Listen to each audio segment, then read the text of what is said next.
कमाईचे प्रकार 3 आहेत। मागच्या वेळेला मी सांगितलं होतं की कमाईचे मार्ग 4, प्रकार 3। आता हे प्रकार काय आहेत ते समजून घेण्याचा प्रयत्न आपण या व्हिडिओमध्ये करूयात। व्हिडिओ शेवटपर्यंत पहा, हे प्रकार खूप महत्त्वाचे आहेत। नमस्कार मित्रांनो, मी आकाश गोंदावले। मागच्या 22 वर्षापासून फायनान्शियल लिटरसी या विषयावरती काम करतो। हजारो लोकांना फायनान्शियल लिटरसी धडे दिलेत आणि हजारो लोकांना मी फायनान्शियली फ्री होण्यास मदत केलेली आहे। मागच्या व्हिडिओमध्ये मी तुम्हाला कमाईचे 4 मार्ग सांगितले होते। आज मी तुम्हाला प्रकार सांगणार आहे। पहिला प्रकार आहे कमाईचा ॲक्टिव्ह इन्कम। आता ॲक्टिव्ह इन्कम म्हणलं की एम्प्लॉयमेंट आणि सेल्फ एम्प्लॉयमेंट हे ॲक्टिव्ह इन्कम या सेगमेंटमध्ये जातील, जिथे वेळ आणि एफर्ट देऊन तुम्हाला पैसे कमवावे लागतील। म्हणजे तुम्ही वेळ आणि एफर्ट देताय, पळताय आणि त्याच्यानंतर तुम्हाला पैसे येतात। आता वेळ आणि एफर्ट तुम्ही लिमिटेड देऊ शकता, तर ॲक्टिव्ह इन्कम करणारा माणूस लिमिटेड वेल्थच क्रिएट करू शकतो, त्याच्यापेक्षा जास्त नाही। ज्या दिवशी मशीन काम करायचं बंद करेल शरीर नावाचं, त्या दिवशी ॲक्टिव्ह उत्पन्न बंद। त्यानंतर कदाचित हात पसरायची वेळ सुरू, मुलांकडे असेल, अजून कोणाकडे असेल। तर सिंपल आहे, ॲक्टिव्ह इन्कमवरती जर तुम्ही डिपेंडंट असाल, सिंगल अर्निंग सोर्सवरती जर डिपेंडंट असाल, तर वॉरन बफे म्हणतात की तुम्ही एक स्टेप अवे आहात गरिबीच्या। फक्त ॲक्टिव्ह उत्पन्नावरती जगता येऊ शकेल, उपभोगता येणार नाही किंवा धमाल जीवन जगता येणार नाही। सो या प्रकारात तुम्ही अडकलेले असाल कमाईच्या, तर तुम्ही दुसरा प्रकार ट्राय केलाच पाहिजे। दुसरा प्रकार आहे पॅसिव्ह इन्कम। आता पॅसिव्ह इन्कम म्हटलं की काय बाबा, पॅसिव्ह इन्कम कशातून येऊ शकतं? तर पॅसिव्ह इन्कम येण्याचे खूप सारे मार्ग आहेत। मी त्याला low investing skill base asset पण म्हणतो। पॅसिव्ह उत्पन्न एकदाच काम करून पुन्हा उत्पन्न येऊ शकतं। असे कोणकोणते प्रकार आहेत ते तुम्ही माहीत करून घेतले पाहिजेत, ते शिकले पाहिजेत आणि अप्लाय केले पाहिजेत। एकदाच काम करायचं, पुन्हा पैसे दे, खूप सारे प्रकार आहेत। मग ते पॅसिव्ह उत्पन्न होऊ शकतं, किंवा एक सिस्टम किंवा तुम्ही लोकांना कामाला लावू शकता आणि तिकडून पॅसिव्ह उत्पन्न घेऊ शकता। आता हे पॅसिव्ह उत्पन्न इन्व्हेस्टिंग मधून पण येईल। म्हणजे पॅसिव्ह उत्पन्न तुम्हाला पहिली गोष्ट, जिथं नो इन्व्हेस्टिंग लो इन्व्हेस्टिंग, गुंतवणूक नाही किंवा असली तर फार कमी, ज्याला स्किल बेस असेट मी म्हणतो, त्याच्यामधून तुम्हाला पॅसिव्ह उत्पन्न येऊ शकतं। अनलिमिटेड येऊ शकतं, काही अडचण नाही आहे। फक्त आपली जी झापडं लावली आहेत डोळ्यांना ती काढावी लागतील आणि ते शिकावं लागेल। खूप सारे प्रकार मी माझ्या फ्री प्रोग्राममध्ये पण सांगतो, पेड प्रोग्राममध्ये पण सांगतो, आणि त्यात काहीही 2-4 शिकलात तरी तुम्ही ते करू शकाल। दुसरं, तुम्ही बिझनेस करू शकता, एक सिस्टम लोकांना कामाला लावू शकता आणि तिकडून तुम्हाला पॅसिव्ह उत्पन्न येऊ शकतं, जिथं तुम्हाला वेळ आणि एफर्ट द्यायची गरज नाही आहे, पॅसिव्ह उत्पन्न।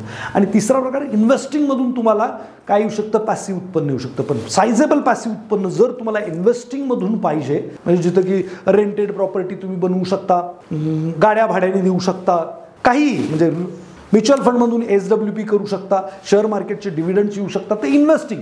मग याच्यामध्ये रिअल इस्टेट येईल, खूप साऱ्या गोष्टी येतील। सांगायचं तात्पर्य एवढंच आहे की इकडं जर इन्व्हेस्टिंग ॲसेटमधून तुम्हाला पॅसिव्ह उत्पन्न पाहिजे, तर तुमच्याकडे सायझेबल इन्व्हेस्टमेंटला पैसे पाहिजे तरच येऊ शकतं, नाहीतर नाही। आता सायझेबल नाही आहेत तर होऊ शकत नाही, सिंपल आहे। मग आता पॅसिव्ह उत्पन्न जर तुम्हाला इन्व्हेस्टिंगमधून पाहिजे, तर त्याच्यासाठी तुम्हाला तिसरा प्रकार वापरायला लागेल, ज्याला म्हणतो मी पोर्टफोलिओ इन्कम। म्हणजे इन्व्हेस्टिंग ॲसेट क्लासमध्ये तुम्ही ते पैसे गुंतवायचे आणि गुंतवत राहायचे, कॅपिटल ॲप्रिशिएट होऊ द्यायचं, वाढू द्यायचं आणि मग एक दिवस ते सायझेबल बनतील आणि ते सुद्धा तुम्हाला पॅसिव्ह उत्पन्न देतील। म्हणजे कॅपिटल ॲप्रिशिएटिंग, त्याला मी पोर्टफोलिओ इन्कम असं म्हणतो। म्हणजे जिथं तुम्ही कॅपिटल ॲप्रिशिएशन करताय तिथं वाढतंय, तुमचं पोट वाढतंय असं समजा, पोर्टफोलिओ इन्कम। तर याच्यामध्ये मग इन्व्हेस्टिंग ॲसेट येतात, शेअर मार्केट येईल, म्युच्युअल फंड येईल, खूप साऱ्या गोष्टी येतील। सो याच्यातल्या कोणत्या इन्व्हेस्टमेंट प्रकाराने एक सामान्य माणूस श्रीमंत होऊ शकतो? तर बऱ्याचशा लोकांचं उत्तर येतं नाही, पॅसिव्ह उत्पन्नाने होईल। मित्रांनो, मी खूप साऱ्या लोकांना ऑब्झर्व केलं आहे, ॲक्टिव्ह उत्पन्न करणारी माणसं तर श्रीमंत होत नाहीत, पॅसिव्ह उत्पन्नावरती फक्त डिपेंड राहणारे लोकसुद्धा कुठेतरी जाऊन काहीतरी चुकतात आणि परत गरीब होतात। मी खूप साऱ्या लोकांना पाहिलं, पुण्यामध्ये खूप सारे जुने बंगलेत, वाडे, तिकडे ना लोकांनी भाड्याने दिलं ते घरं आणि निवांत बसून खाल्लं। काय झालं, भविष्यामध्ये पॅसिव्ह उत्पन्न येत होतं, नंतर त्यांनी बळकावल्या रूमा, 5 आणि 10 रुपयाचं भाडं मिळतं आजच्या तारखेला त्यांना, म्हणजे आज त्यांना कामाला जायला लागतंय। किंवा बऱ्याचशा लोकांनी करोडोंच्या जमिनी विकल्या, बँकेमध्ये FD केले पैसे, त्यावेळी सायझेबल व्याज येत होतं, पण आजच्या तारखेला ती किरणही भागत नाही तेवढ्या पैशातून। म्हणजे काय, काही कालखंडासाठी एखादं पॅसिव्ह उत्पन्न चांगलं असू शकतं, पण तुम्ही अपडेट राहिलं पाहिजे की कोणता काळ येतोय, कोणता काळ बदलतोय, जेणेकरून तुम्हाला त्याचं ट्रबल नाही झालं पाहिजे। फक्त पॅसिव्ह उत्पन्न करणारी लोकसुद्धा यथा अवकाश गरीब होताना मी पाहिलेत खूप साऱ्या ठिकाणी। सो पॅसिव्ह उत्पन्न करणं चांगलं आहे का? 100% चांगलं आहे. पण पॅसिव्ह उत्पन्नावरती तुम्ही जर लक्ष ठेवून नाही राहिलात, काळानुसार बदलला नाही तर ते पॅसिव्ह उत्पन्न बंद होऊ शकतं. खूप सारे लोक आहेत गाड्या घ्यायचे विकत आणि मग ते भाड्याने द्यायचे, चालवायचे, तिकडनं पॅसिव्ह उत्पन्न यायचं, पण गाड्या सॅच्युरेशन झालं आजच्या तारखेला. फक्त पॅसिव्ह उत्पन्नावरती डिपेंड राहाल आणि वेगवेगळे मार्ग नाही शोधत राहाल, ॲक्टिव्ह नाही राहाल तर गरीब व्हाल. साधं सोपं आहे. किंवा असा विचार करा की अँबॅसिडर नावाची गाडी होती, हिंदुस्तान मोटर समथिंग काहीतरी होतं. त्याचा जो मालक होता तो काय करत होता? पॅसिव्ह उत्पन्न करत होता. मला माहीत नाही त्यांची स्टोरी, बट एक मला आता सुचलंय तर मी तुम्हाला सांगतो. हिंदुस्तान मोटरवाला काय करत होता? मालक त्याचा पॅसिव्ह उत्पन्न करत होता. काय झालं असेल, त्यांनी ॲक्टिव्हली पार्टिसिपेट केलं नसतील, कॉम्पिटिटर आले असतील, त्यांनी त्याच्यापेक्षा बेटर गाड्या बनवल्या असतील.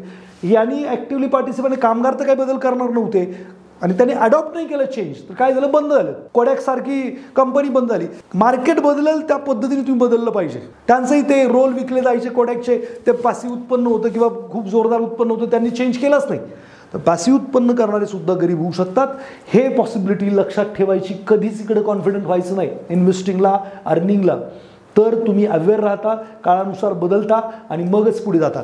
तिसरा जो प्रकार आहे पोर्टफोलिओ इन्कम, ह्या पण करून तुम्ही श्रीमंत व्हाल का? मी कुठेतरी जमीन खरेदी विक्रीचा व्यवहार करतो, एक व्यवहार केला, मला 5 लाख रुपये मिळाले, 50 लाख रुपये मिळाले, पुढे 4 वर्ष व्यवहारच नाही झाला किंवा कुठं मला कॅपिटल ॲप्रिशिएटच नाही झालं. तर मे माइट बी तिकडे प्रॉब्लेम होऊ शकतो. इकॉनॉमीची मंदी आली, त्या काळात कॅपिटल ॲप्रिशिएट, ॲसेटमध्ये टाकलेले पैसे ज्या पद्धतीने वाढायला पाहिजे होते ते वाढले नाही. होऊ शकतं हाय ते पैसे काढून मला खर्चावे लागले. So this kind of possibilities are always there in market. So my opinion is, if you want to win, जर तुम्हाला जिंकायचं आहे, विनिंगची गेम खेळायची आहे, तर काय केलं पाहिजे? तर या तिन्हीचं सुद्धा तुम्ही कॉम्बिनेशन केलं पाहिजे. तुम्ही ॲक्टिव्ह उत्पन्न केलं पाहिजे. तुम्ही ऑलवेज पॅसिव्हचा मार्ग नवीन नवीन शोधलाच पाहिजे.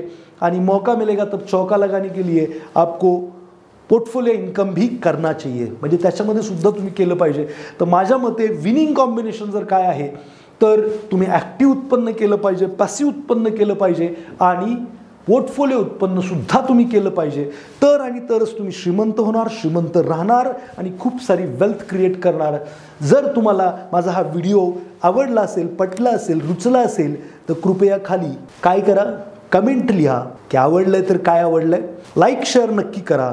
तर मला इन्स्पिरेशन मिळेल की अजून मी नवीन आणि चांगले व्हिडिओ तुमच्यापर्यंत पोचवेल, जे तुम्हाला पुढं भविष्यात खूप सारी वेल्थ निर्माण करायला मदत करतील.